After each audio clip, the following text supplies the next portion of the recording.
guarantee atenya asem ketwa nine lessons and carols no boss de minuka say wo se kakra ne hwa ye mo ntino wa wonya ne ntem wo so ticket no for papa 50 Ghana cedi wurem kohwe ani so ade anyomtofo banya asem ketwa enya asem ketwa kurantie nde ampaya ye wie ya yeso ye kwa koginam etibra Facebook ne YouTube ne bra baham ne Joshua Kwame Kulenu twase ya buye t-shirt nya asem ketwa ye ginam sa belaba enso we de ba de adwuma akotini bi ni se acting controller general Edema immigration no enenei wodi atodwa ekire mu se enkabom yade ebetimi aboa pa ama wonjumadi a wodie no etimi akonkan emunsem ye ba bekenkan ade amaw event organizers for so nenei ene kokobọ pa emu wode ne kwa amamo se mo a mo ye event wi a enwura pa ye fre nwura na mo dan de agu ho no ene mpanifo kirem se waye bechewo no emra betimi no wadi eno so nkomode wa ha wo ba betibi local government minister nenei wode adosrede ekwa ama eye security agencies ahodo wo mamu se ahunide betimi akwani mu pa je so wo nyina do mo jim eno so nkomode wa ha ya ba bebom dia mawo so for po bi so de ene afutuo akwa magana fo nyina se buronya yewure mu aye ba bedi wo bia menani na ho wan hweye no mu ani na ho na du sika nyina pe wan hweye a January bosome no ebe he oti 6 months ensam no bebre no waka ho yabo ne bede ya chichi na kokko na de besom mo ebre no so na wotwi ensam awdu atwagu ihye bekom nya kenkan mu ensam mo ne mu aseda ye fama frankwai se menkan tro se roofing sheet papa wo mo na kofode aba me patwa na frankwai roofing sheet de da bi mo abra bako kra force ni ho akadio force ni ho akade ho asem na meken na frankwai se wo no ne phone no kama 40% discount edaso washing machine na ope microwave na ope CCTV camera pacho wani da hwachi akrofo kama me pacho bomoden na copy bi 40% discount ededa ni nyina so www.francotrading.com place order now so enjoy 40% discount at Franco at Abanibi DBS men can trust say bosso free promo no waginam we aya bosso free bonto DBS for Adoroma and akofa de abam na de entia bosso free ni niem DBS for say wo ba beto roofing sheet wo mo ho a wo mo kasa sese ni nyina de guka mu de amaw emfa ho ne kwan no say wa say etia wo mo de kɔ na ene wo mo koduru so a ya sese roofing sheet na gudan no so free bonto de amaw mpe we e de na wo gie wo Asiye kwai na kope roofing sheet papa kala bia size bia type bia ya de ma summit admi tum Facebook ni YouTube Joshua Kwame Kulenu ebom chidom contractor nyumere magibre ebe kenkan kase ma o me nana ade mununkum abusuyen jibre ensam de na poso ma wa fe yenwuram ne efam nkyire mu nyina emamom na ye hye kase na se dia pani waye acting Controller General Edema Ghana Immigration Service Samuel Basintele Amudu ena wadi atudwa ekire mu se ade abako betimi aboa pa mu dwumadi a wodie etimi akonkan eye nkabom ni ho asabi mpredua asa dwumadi no a wodie no enya de obetimi adi ne wotena soso nka ho eno ena wo hye nkunan ahye immigration officers no enkura se ebi wo ho a ni junior beto no a enam so wono na koye senior nti no bo se respect bi e wo so de ma junior no won fama no en wo kire mu se enfa hu so bi ye junior so bi de ye senior enkabom ayade hu hia na enkabom baba agese wo buo ene ani die enso de mu tintiman pa wadi nsem wo nyina to yo wabra ene wadi games ahodo hyehye so ena opani Samuel adi nsemi atuga. The purpose of these games is just to interact, have fun, and exercise our bodies and get fit for the ensuing year. The essence of sports is what? To bring people and communities together. You see junior officers playing against senior officers. In the office, it's a rigid thing. Officers are there, other ranks are there, but today, you see how we mix up, sitting by each other, interacting, we'll end up eating and drinking and doing everything together. This is supposed to bring us together and give us that unity we require to work. Na wawia ye ena watu aso ekire mu se emprempi no apomtenetene ayade hu hia pa ne sentino ya ba besi afifufuro mi wo bia fa apomtenetene soronkon hihya so se de be ya ene afifufuro ne be wuram wonwuram no ne ho denden kama. It's very important. The whole year we've been working, and all work and no play makes Jack a dull boy. So after 12 months of working hard, there is the need to relax, exercise our bodies through sports. Because the job we do requires strength and energy and a good mindset. And a healthy mind settles what? In a healthy body. So we need these kind of games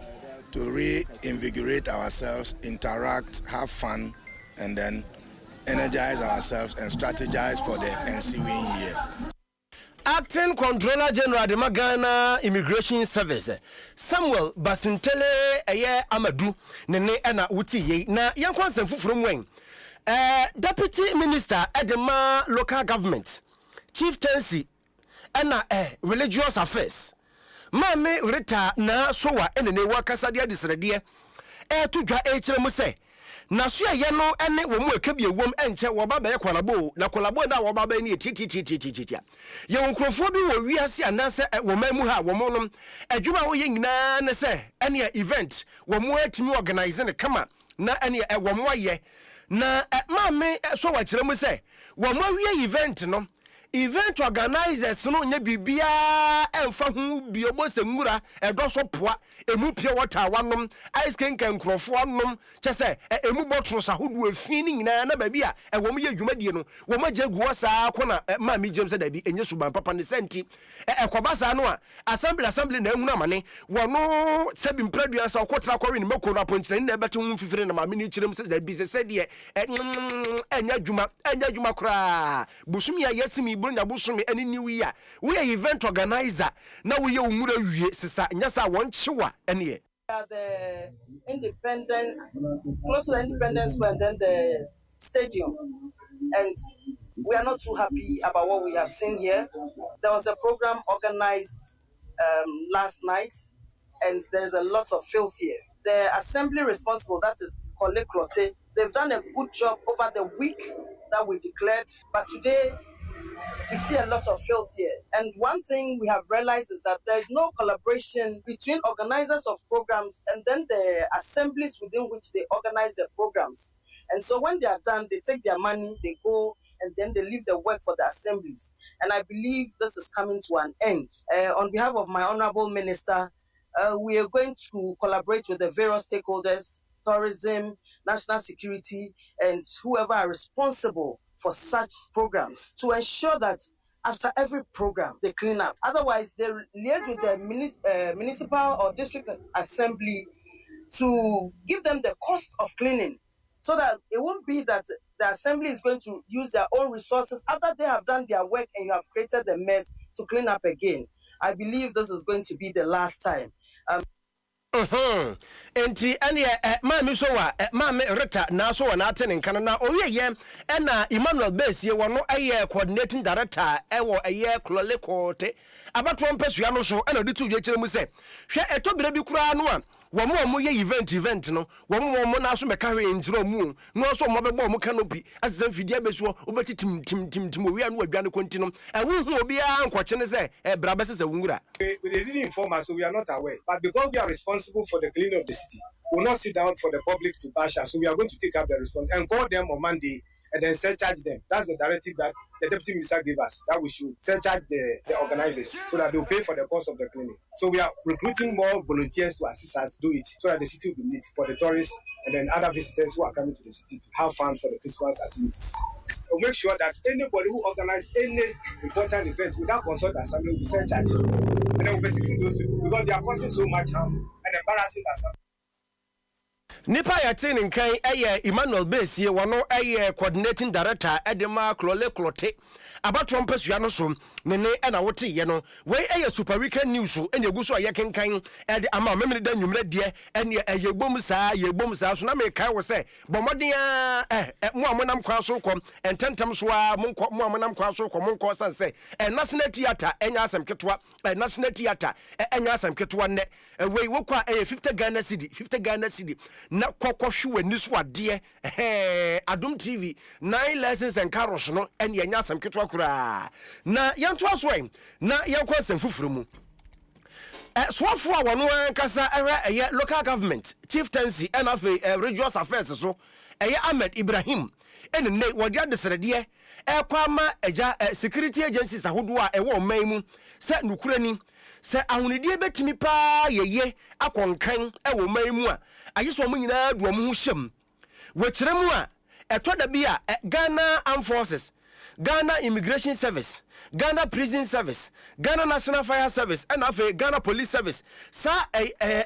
security service makuma be numu sensien. Woman na do mo hyemu pa no mo aboa ama hunidi ho nsam agina na so kirem sen ka Ghana se efi ba kokura nkiye hunu wo kirem betimi aboa wode nsam wo atudwa wo abra ene la dade kotopon wo hia wo mo a wo ye nkyerɛkyerɛ kakra fakwa ya obefa so ahunidi ho nsam ebekoye na opani di nsam yi atuga. If all MMDCs are able to network with the security forces or services, I think fixing the sanitation challenges wouldn't be a problem. The prison services they've done very well. Our first sanitation exercise in 2026 is going to be in January. I call on all security services to come on board and to copy the good work being done in La. Here is the very first place doing the cleaning. Then the prison service also supporting. So everybody is on board. Thank you for carrying everybody on board. Keep on doing this good work, and we expect that it's not just going to be a Nandi one. Nipa yatin kan Ahmed Ibrahim, Minister Adema Local Government Chieftaincy and afi Regional Affairs and watering in Canum. Na oye ye and Abanka Japanim owo la dade kotopon Alfred ni anyetei so ekasa ya ne sem we to dwan. I keep saying that we shouldn't wait for sanitation day to clean our environment. It should be a daily activity. Every resident, every home, every office, every shop to ensure that every day of the week keep the environment clean. We have sanitation bylaws, and we are going to be extra hard on enforcing it. We don't want to take chances. We don't want people to come begging. Everybody should know that it's part of a responsibility. So I want to tell all our residents, everybody in the municipality, please. La, it's called La Manfefa. La is a very beautiful place. This place hosts the international airport. It hosts all the major event centers during Christmas. We want to keep this place very neat. So all the tourists who come to La will know that La, representing Ghana, is a very nice and beautiful place. Alfred ni anyatai municipal chief executive Adema la dade kotopon na wote ne nka no yankwansan fufuro mu a sese ebronya bosome no eno an ye wom no yagusu a yedie ebi so dipa na eduru brese ya aya na anigia no ebi kura wura kura timi firi wo ho se bi mpraduasa sebi wo mo ye nipa enti anigia no wo mo je buru so saa eno kwada nchen wo pie a eno anso wo pie sane protese no anso wo kosa na founder wono anasa general overseer edema Holy Advent Pentecostal Ministry pastor dem no nkum na opani dia futuom kwama Ghana fo nyina se ebra ye wo mu enhye na nya breba enti no wa wo pie bia hwesa wo pono batum ene enkane ho nyoma bia wo so dundum no hwere dundum ni nyina kama sereba ya wo mpie nkwamra no no akinye basa wo wie ne kasa enu akire mu se etobre bia enije ne time bro so enti wono na pie no a wone namfofo anasa busua hia wo didie no asole agi aduane ne drinks wo no akwakosa wokosa ba no asa benom ena pastor Adom no kunche se ehu pa wo de wa moani na wa hwe abronya no woni nwie no na agya wadwo na wo betwa to me de be magana fo nyina bra yekodi bronya yi ele se ye bambo ehonsem security honsem bra ye frifie na emu binom ye tu kwan enu binom so ye ko anije bia akwaji ani no ehwe se gadgets ahodo de electric gadget any other enyoma bit se yapono nyina ye make sure se yatotum yadundum de o se yedum nyina kama okwa aba na beba na agya to de mu ahye wonioma so epeno ayiniti ye frifie nso na ye kwa anije bia nso a ye mane binom bepese o medware nsuom ye ne ampanimfo no akra ye bepese nsuo bedware nsuom nsuo no se ye swimming pool se ye river se ye epo kase ene ye kodi mu agro no a ye mo ye homode ne se aboafo a wonim nsuo ho nsensem se omo ehwe ama adware no akoso omo nenim ba bia nsuo no emuwa ana emu tenten ekoduro omo nyina betuyefo ma ye mfa obi beka se guy enkonko ye se minimedware na ebre te se yie no ya na ensem bebre nso emmema no homene so nta oye obaatan na uyi wani efiri nkwada no so kakra bi pe wanwe ya obetu wani no na ohwehwa akwada no a wonhu no fei se ukọ baabi na oni abusua no matoto bibi kakra mu didi mu no bibi kakra mamunya aduano no ene anone no ho enkodi agro enkodi nkomo baabi ma so san be fa aduane no adi wei aya pastor dem no nkum na pastor wie ne kasa enu ochire mu se enkrofo bi ewo adwene bi wo mutirim se January bosome no aya na ewa enu ojem se nwa o ebewa efiriwa kasa sanse wa hwe ya December bosome ewo min sa December sika no na aba ne kakra de atwa December na kɔ wie de akɔ wie sa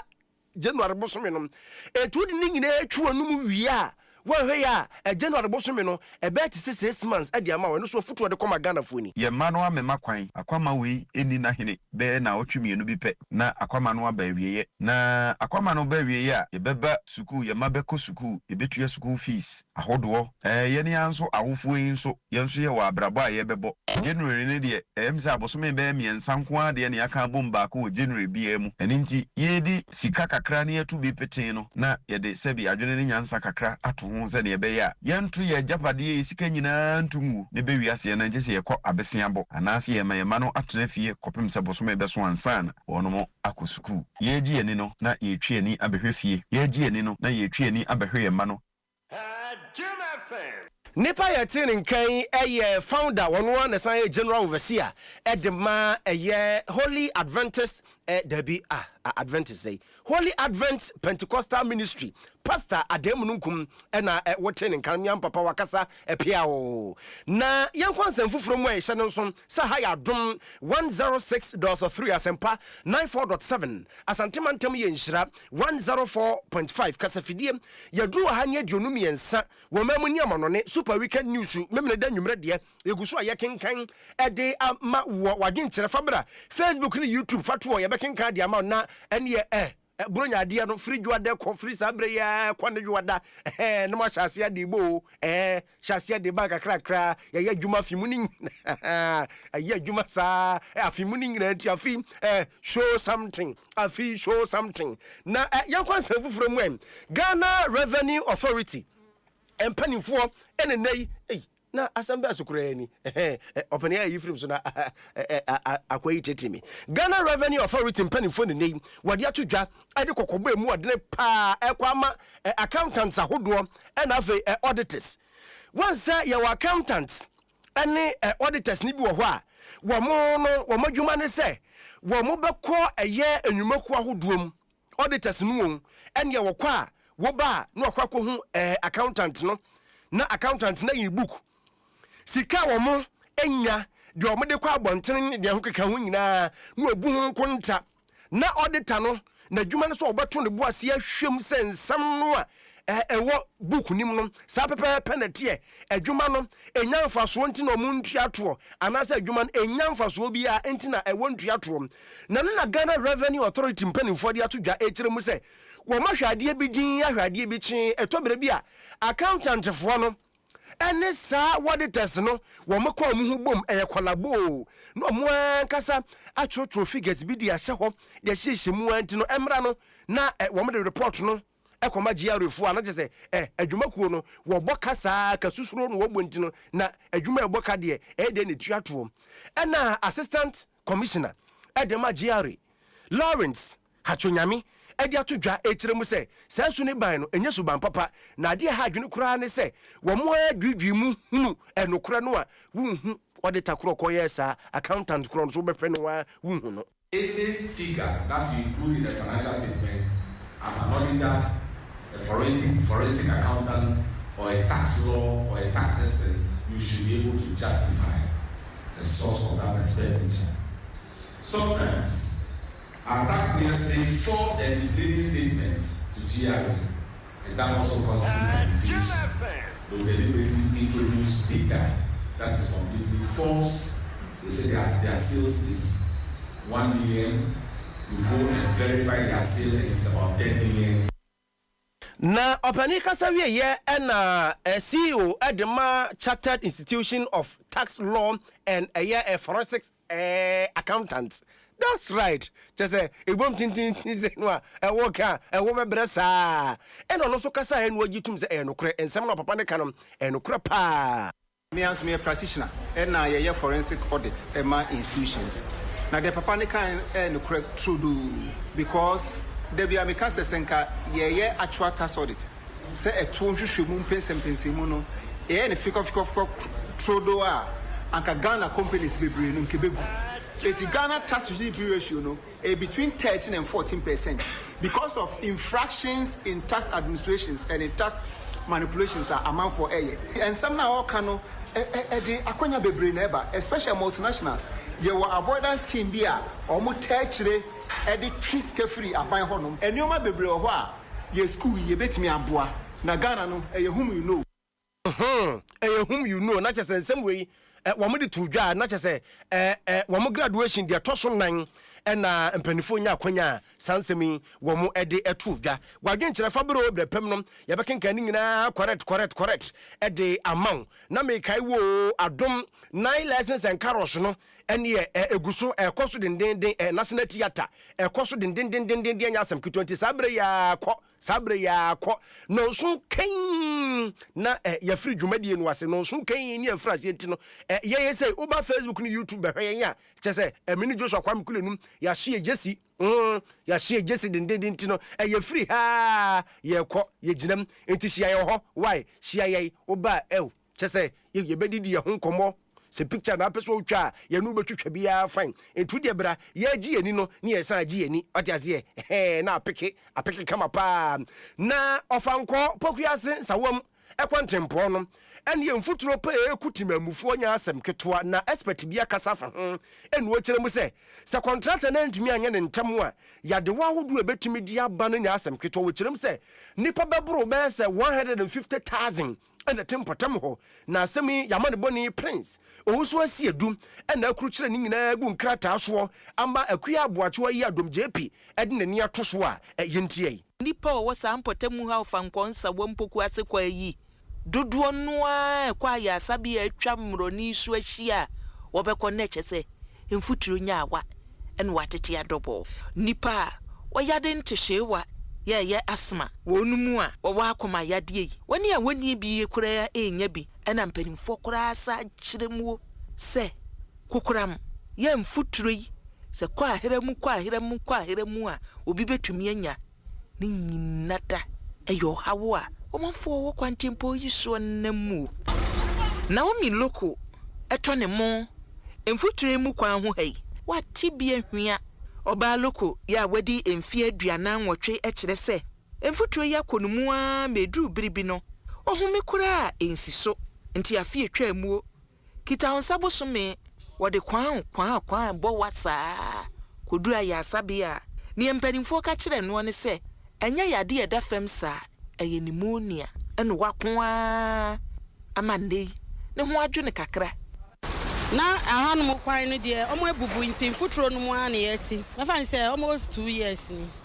me wo ho ana me hu say me ni su chi me tie me ya me yafuma ye basa na na dwunu manda nti omo de me ko hospital ko honum na omo rush me emergency umbe hwe me ya koye scan ewie results e ba ye no madam ujare utinu emu aye fi me hanum me lance no no nti omo si ama efi na bibi didi white blood cells so said then am see ara me mojamu nti me mojamu nyina ayefi ya mfuturo no na ama me mojamu ayefi na o mi de anye eken nipa hasan e kire ya sa mfuturo yi bokum wo kwan yi ho wade srede ene wo benabo no ebia ne na wo mi eken se adwuma yi a empanimfo de dollar no wopepe oha ene aduonumu ayei no wasra da se ekwa no enkontem kakra contractor wo ye adwuma yi edru ba bi ne ete ye ni so sika e wose mpanimfo tua no asa ate akam kakra enti ama na adwuma yo no enkoyi papa sesei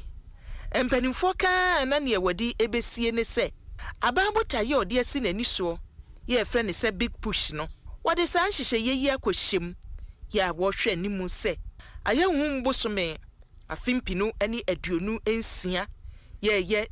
June 2026 deɛ enru no na kyese ekwayi mpanimfo ahwie ama ɔmanfo ho atwom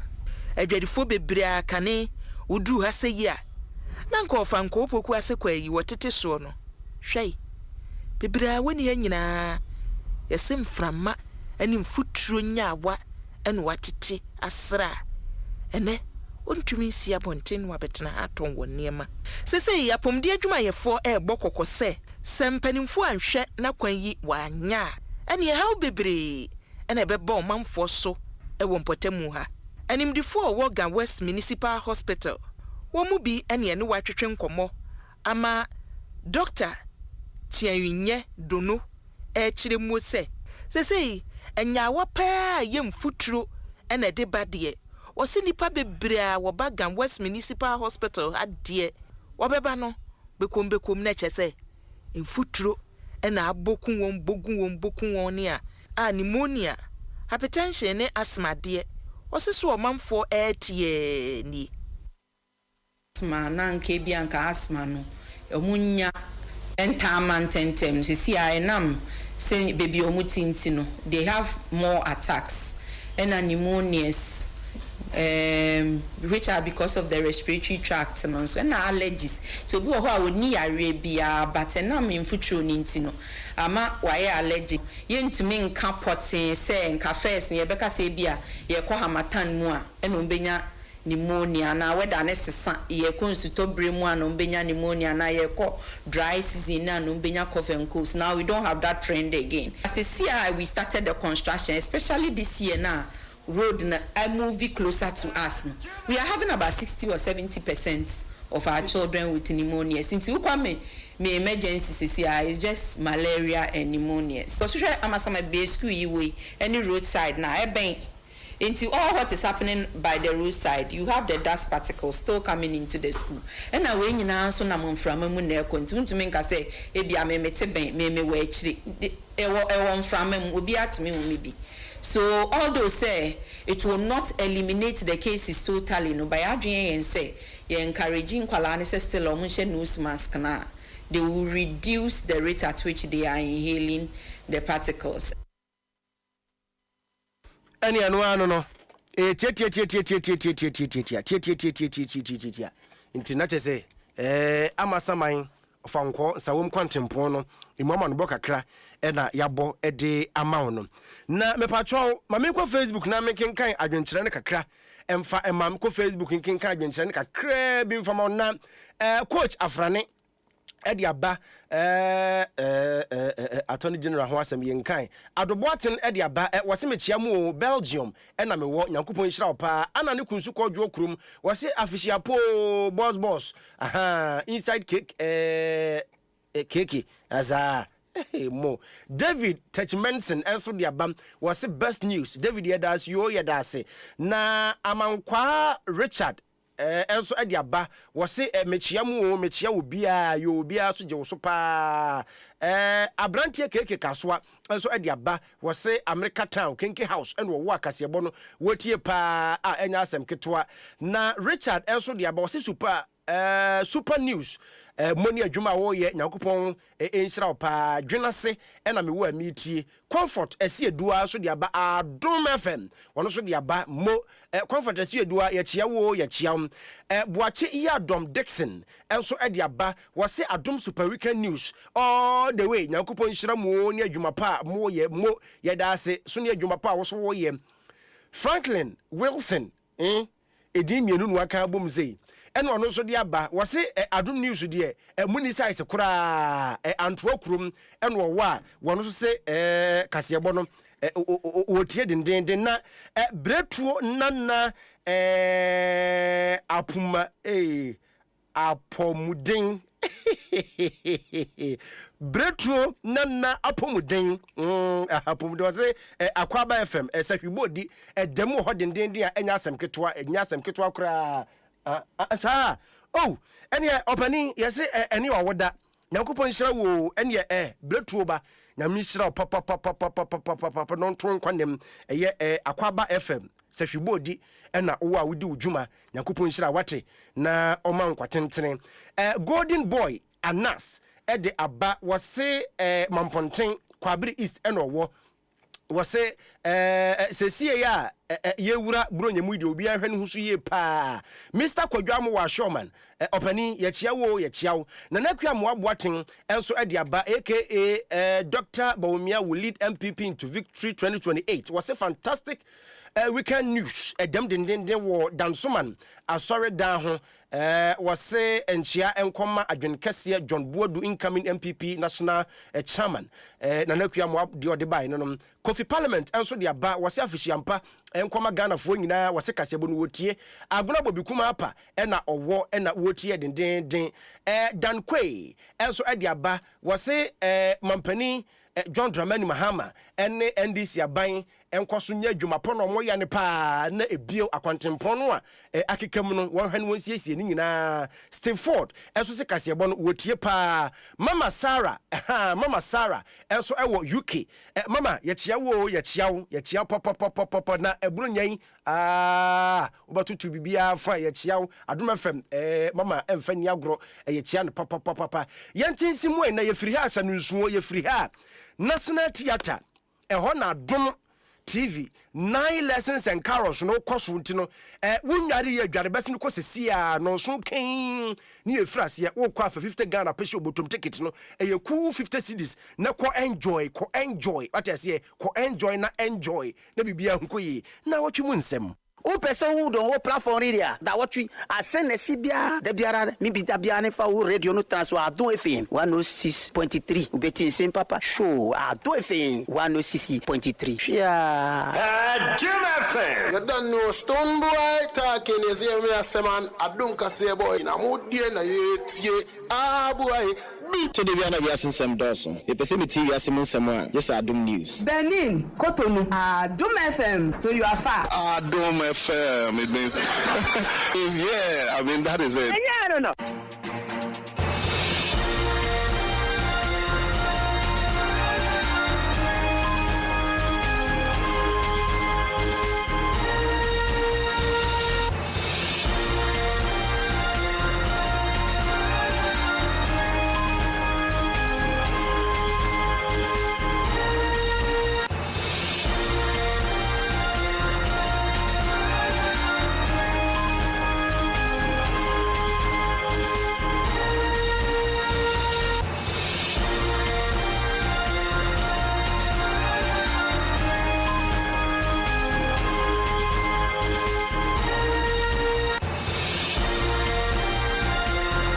Adom 106.3 Asempana 4.7 wa Santiman Temwa Enshira busuo ebuso 104.5 kasafidi makomako hanie dionumi ensa wamamunia monone we super weekend news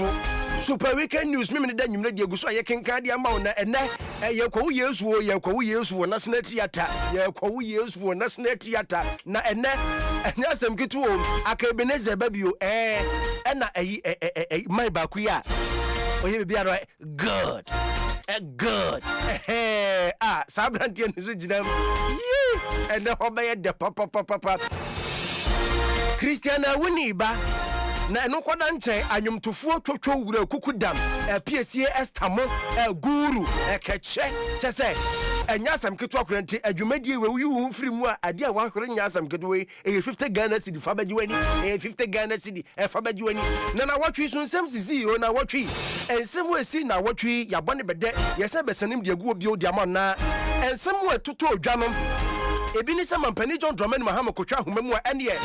whole oxygen city housing project no mpanifo ba be hyase anyasam ketwa na watwe mu so Inspector General of Police yewra IGP yewra Christian Tete Yohonu editu dwo kire mu se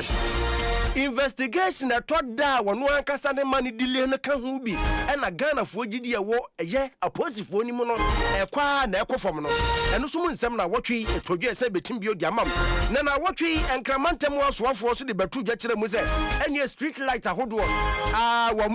mu chiche ntiburo nyan ba bia be ye hyiren na watwem na eye tanko computer wadi betu dwo kire mu se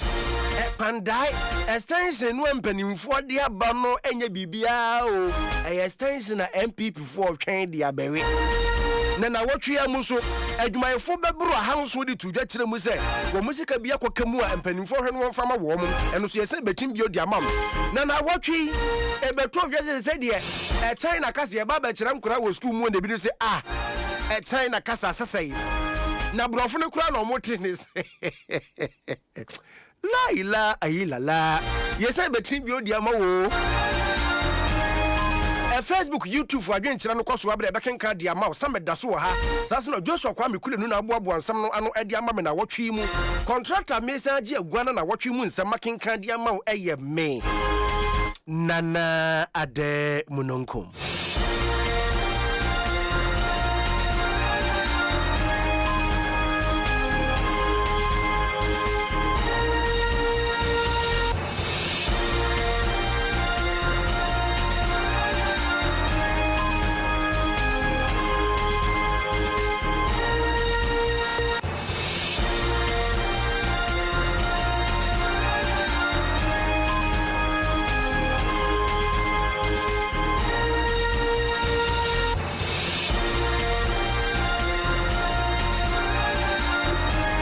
Yantinsi mu ena na watwe nsama wodo a etutu odwa no yɛfa enye emu nkyekyeremun kakra emfama we edika edisa wosan ate ene edema we na watwe mu mampani John Dramani Mahama kotwa homa mu a ene eye whole oxygen city housing eye a project no empanifo eba be frase akura na dwumadie no ase no mampani John Dramani Mahama edi nsem bi to dwa yentie sɛ de mampani ekire nsemu faaye. One of the clearest measures of a society's progress. A safe, decent home is not a privilege for a few, but is a fundamental requirement for human dignity, economic productivity, social stability, and national cohesion. And that is why housing occupies a central place in our reset agenda. Under this agenda, we are fundamentally rethinking how Ghana plans, builds, and grows its cities and its towns.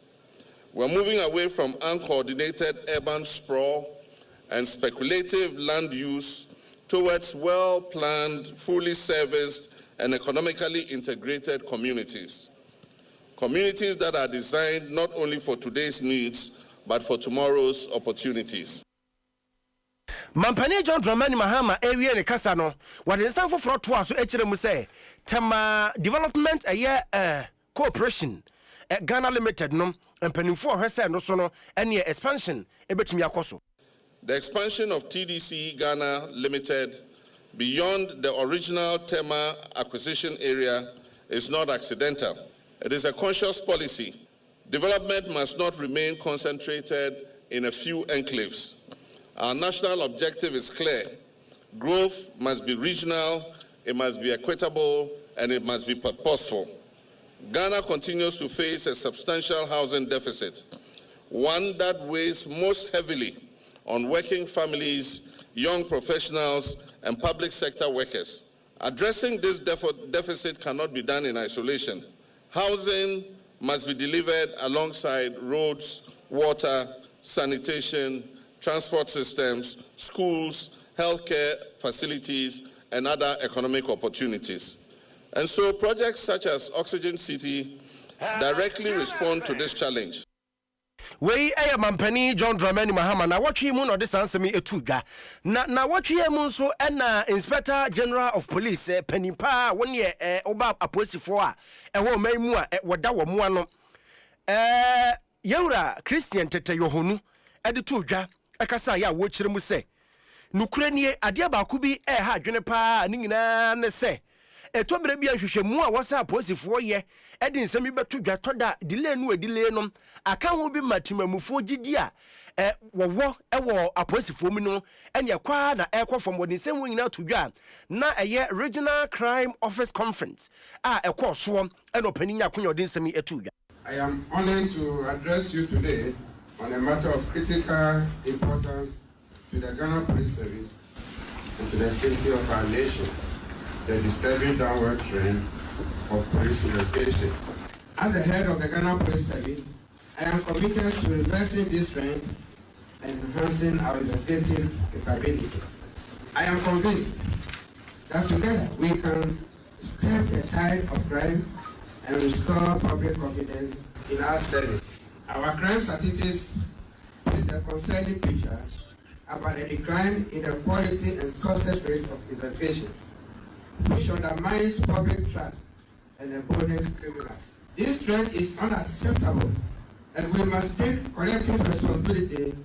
for reversing it.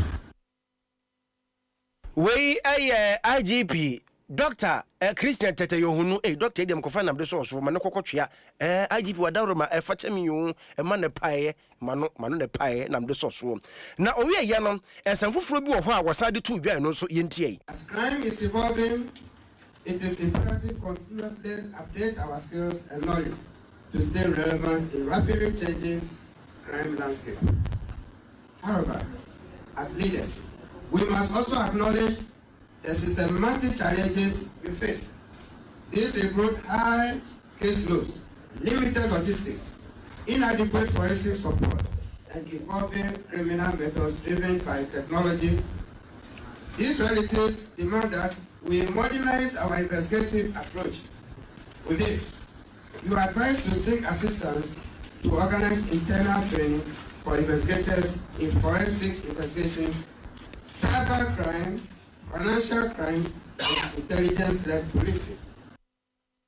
We IGP Yewura Tete Yohunu a Christian Kennedy ho na wote ne kana wotwe mu na sansemi wodi tudwa na wotwe mu na enkramanta muswafo ma melindoklu enso kasa ye enu okire mu se serebe ya enkran ha ebeye hyirin kama na bronya ene enkrofo obedie wo muadi no adi ne ye na bamba ho nsem atinya koye wabra ene obi nkotete sum nkodu obi abone nti ene a street lighting what they be kwa ma ene assemblies no mako aduonu enkro ne akire ba benya bia ene imprempren de anya fe no obi kotete sumu akodu obi abone. Ministry of Energy are partner with us into all the ceremonial streets into taking care of the ceremonial streets. We are expect the assemblies say almost share the inner communities now munya there now fix lights. Some of the lights say Amiga is not only about the light that is off. Some have issues with photo cell or the bulbs, so they should make sure that within next week there now the whole greater Accra area high. Mami Linda Oklu enkramanta muswafo na aten nkana wo wie ye enoto aso kire mu se assemblies ahodo no wama obia na wotwe sa ene sa enkanie ya mpanimfo di abai obia mfa ne de mo boho na owie a won fa ho nkrata wo ho adansidie emekire no bua anya say juma aban nko ntumi nyase ntumi amboa na we cannot be everywhere into communities so the entire greater akobi amboa ye na yentu ejuma ya ye yentumi na nya successful. Enkramanta muswafo na wotwe mu eno de sansemi etu dwa wotiye wei super weekend news en wasogu so wutie memne da nwumre de na wotwe nsamodo a etwagu ye bie de di sa wosate en yato ye boase a yebom nkakra de amaw no na yakwa ensanfufuro mu a Deputy Director of Elections and IT Edema NDC amanyukuo Rashid Tanko Computer edi tudwa ekire mu se ena no ada Pandai rera na wasa kwaso a Supreme Court ede tabo to so se de wo bia nya abotre na nyame adom a court besan akwa asetena January bosom ne de to so dumiensa no wo mo wo mu hu NDC fo wo mu hu kura na wo mo no ade ba ko mo nim ne se court pimpini NDC chese MPP fo enguko obedie na akwa akiri keke.